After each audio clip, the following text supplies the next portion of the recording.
Welcome to Survivor Scale, the show where we break down all of horror's greatest characters to find out who has the skills, experience, and mentality to be the ultimate survivor. I'm H2 Mass, and today I'm breaking down every main character in Scott Derrickson's 2012 Supernatural Scarefest Sinister. Where a washed-up author moves into a murder house as inspiration to recapture the glory days, but finds a collection of snuff films that ignite a disturbing mystery and send him down a descent into paranormal paranoia. The film immediately sets the tone with an ominous recording that shows what happens to the first person to fall asleep at a sleepover. Nice prank, bro.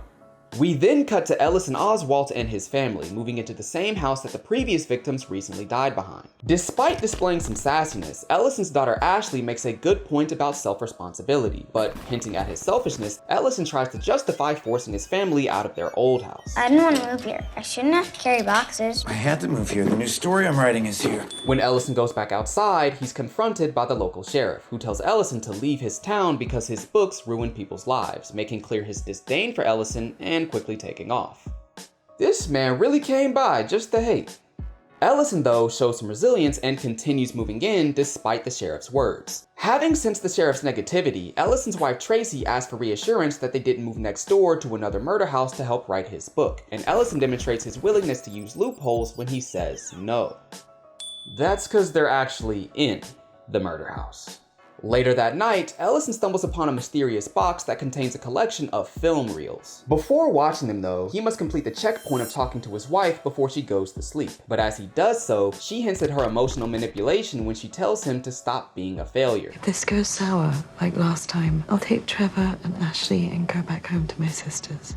As he watches one of the tapes, he sees a family playing around outside while being unknowingly recorded by some mysterious observer. The tone quickly shifts, however, when the film adds context to the opening and we see the family pulled off the ground and choked to death. Instead of calling the police though, like any normal person would, Ellison remembers the shirt he has on and just jots down some notes. When he puts on the next tape, he sees a different family being recorded, but this time they end up trapped in a car that takes the term Hot Wheels a bit too literally.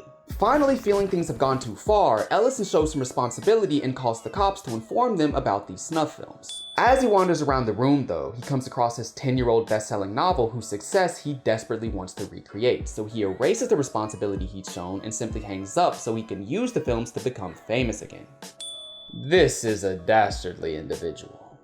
In the next video, he sees a family drowning to death in their pool, but this time discovers a mysterious figure walking in the water. He then pauses the video to get a closer look at Spider-Man's new costume, but the film catches on fire after just a few seconds, destroying much of the image. Showing off his search engine skills, he finds out how to edit Super 8 film on his computer, but still can't get a good look at the figure's face. I'm sorry, he's just shy. As he goes through another film, Ellison makes use of his observational skills and notices a symbol that has shown up multiple times. He also catches an incredibly inconspicuous piece of text and raises the brightness to read it, revealing where this murder took place: St. Louis. Suddenly though, the lights turn off and he hears footsteps somewhere close by, so he searches the house to find the source of the sound. When he gets to the attic, he finds a lid disconnected from its box, and when he flips it over, he sees a snake and then falls through the floor. The next day, Ellison tells the deputy that it sounded like an intruder had gotten into the attic, giving the deputy time to unleash his deductive abilities when he boldly suggests that it was probably squirrels and that scorpions don't have feet big enough to hear. I'm guessing that you got squirrels. That was very insightful. As a big fan of his work, the deputy asks Ellison to include him in his next book, but Ellison recognizes and then abuses this influence over the awestruck officer by telling him to find the addresses of the two murders, all while keeping their connection to each other hidden from the deputy. When Deputy So-and-so tells him the addresses, Ellison realizes that the family who died at his current house had previously lived at the house where one of the other murders took— Ah!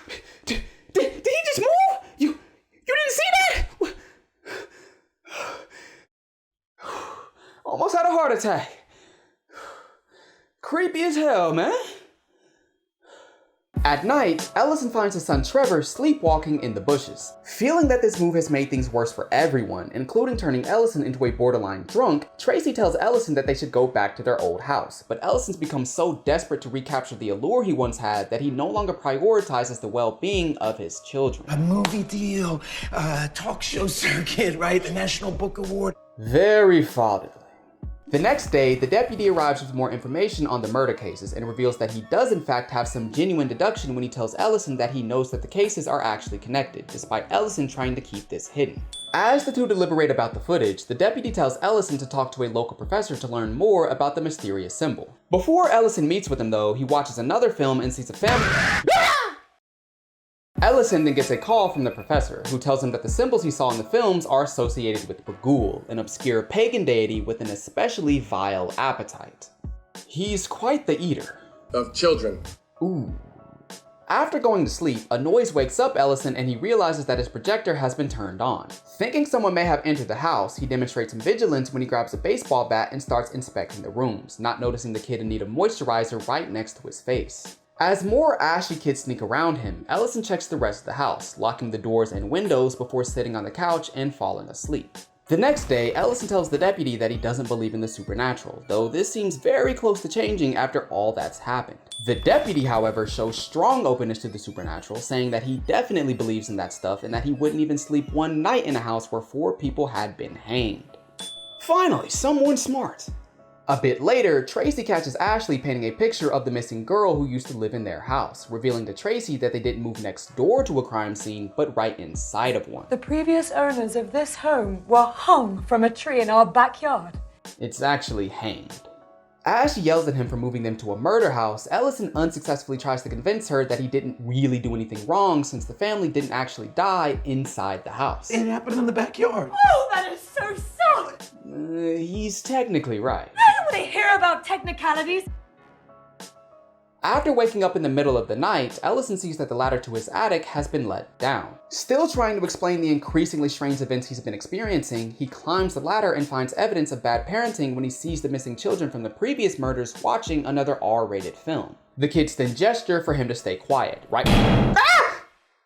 Ellison then falls to the floor, and the monster throws down the box of films, scaring Ellison so much that he finally shows some self-preservation and burns it, something he should have done a while ago. When Tracy comes outside, Ellison tells her to get the kids immediately so they can move back to their old house tonight, all while making sure she knows what the color green means. Go! When they get back to their old house, Ellison receives a call from Deputy So-and-so, but he thinks that the deputy has nothing left to offer him, so he just declines it. Ellison then goes upstairs, but finds another mysterious box with a new set of footage inside of it, the danger having somehow followed him back home. As he prepares the projector, the deputy calls him again, and fortunately, this time Ellison answers.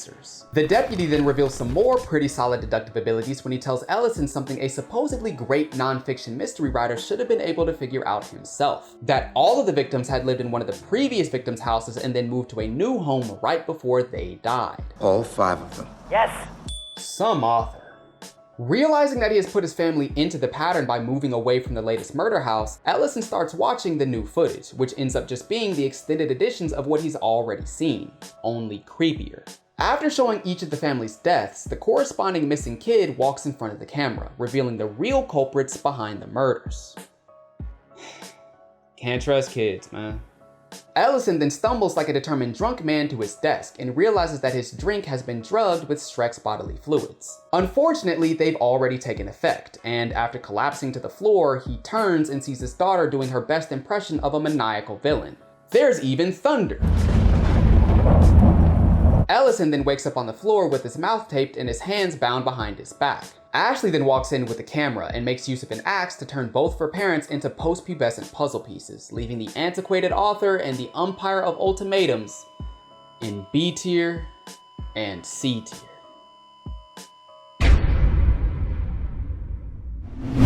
Bagul then grabs Ashley and carries her into the projection itself, completing his mission and preparing himself for a sequel that doesn't even come close to the original. As the only main character to make it out alive, Deputy So-and-so's openness to the supernatural and moderate deductive skills leave him a step above the rest, just enough to place the cooperative cop in A tier.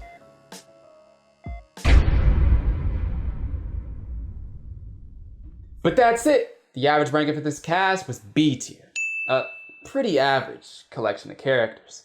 While it may not be my favorite horror movie, it's definitely one of the scariest. With its creepy sound design and disturbing found footage, Sinister stands as one of the 2010s most unsettling films. Even though Bagul looks kinda goofy. But goofy. Thanks for watching.